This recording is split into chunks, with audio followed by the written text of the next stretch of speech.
একটা কথা মনে পড়ে গেল, ভাবলাম যে এটা কুইক একটা ভিডিও করে রাখি। শুনেন, আমার দুষ খুঁজতেছে কখন, যখন আমার বাচ্চারা ছোট ছিল, খুব ছোট ছিল, এবং আমি খুব ব্যস্ত ছিলাম তখন। আমার দোষ পাচ্ছে না। আর কি দোষ নিচ্ছে জানেন? দোষ নিচ্ছে আমি নাকি তার কোন এসিআই কোম্পানিকে, আলমগীর সাহেব না কে জানি কি যেন নাম বলছে, আমি তাও ভুলেও গেছি, যে তার কাছে আমি বদনাম করছি। হু হু হু হু হু, এত লজ্জা লাগতেছে। অথচ ভাই বন্ধুরা, কিন্তু আমি কাউকে চিনিও না, জানিও না, ওনার অফিসের কোনো লোকজনকে আমি চিনি না। আমি লন্ডনে, আমি কেন ওনাদেরকে ফোন করব, তাই না? আমি কেন ওনাদেরকে ফোন করব? দেখেন কতটা গিল্টি, কতটা নির্লজ্জ, কতটা অপরাধী, কতটা নিজের গিল্টি মনে করে। সে আমাকে মানে এত টর্চার করতেছে, তখন ওই মহিলার সাথে ফষ্টি করতেছে, আমারে উল্টা ধুমকি হুমকি দিচ্ছে, আমার বদনাম কেন করতেছো? আমি কই ভাই, আমি আছি আমার কাজে, আমার পেটের ধান্দায়, আমি তোমার বদনাম খাড়ে করব।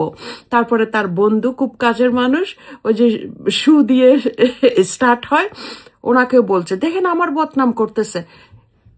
তারপরে দেখেন গিয়ে, আচ্ছা এটা গেল, আমি এগুলা কিছু বলি না, আমি চিনি না, বলবো কারে?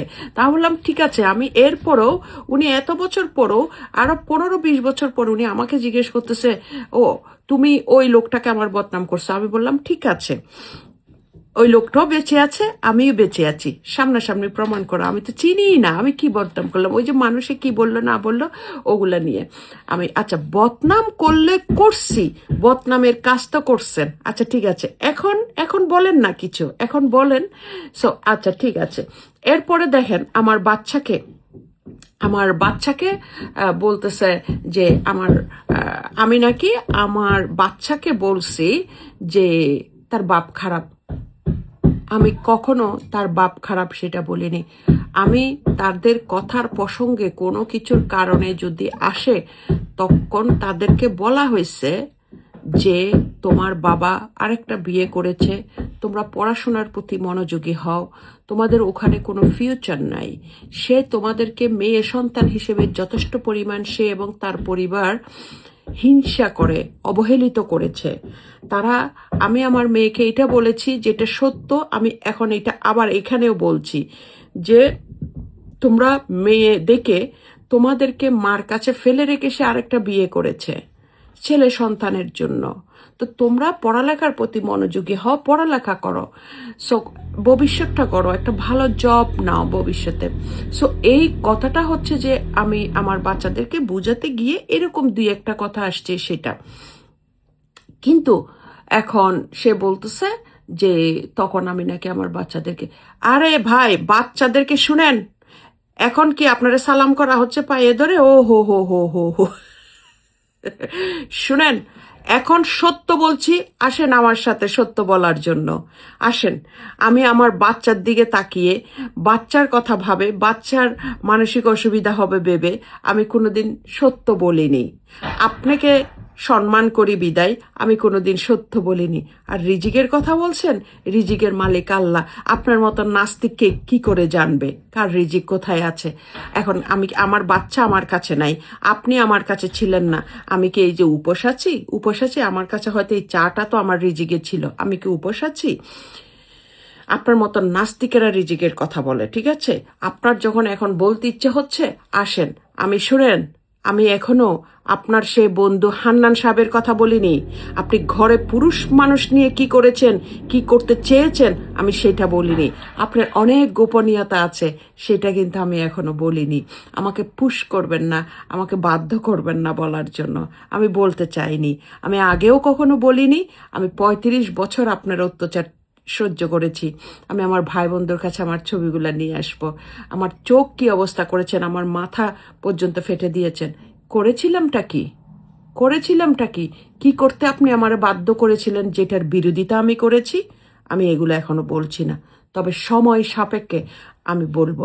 আমি কি বলবো সেটার নির্ভর করে আপনার উপরে, আপনি কতটুকু আমাকে বলাচ্ছেন সেটার উপরে আমি নির্ভর করব।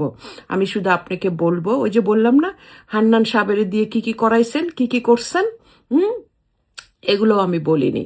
শুনেন, ওই যে এসিআর আলমগীর ভাইয়ের ছাদের উপরে যাই কি কি করছেন, কারা পাঠাইছেন হের কাছে, এগুলোও বলিনি।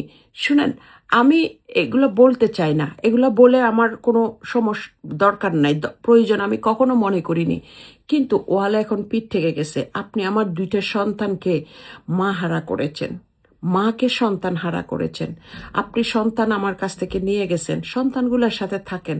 সাধারণত হাজব্যান্ড ওয়াইফ ডিভোর্স সেপারেট হলে সন্তান হয় মার সাথে থাকে, নয়তো বাবার সাথে থাকে। কিন্তু আমার সন্তানগুলি আমার সাথেও নাই, আপনার সাথেও নাই।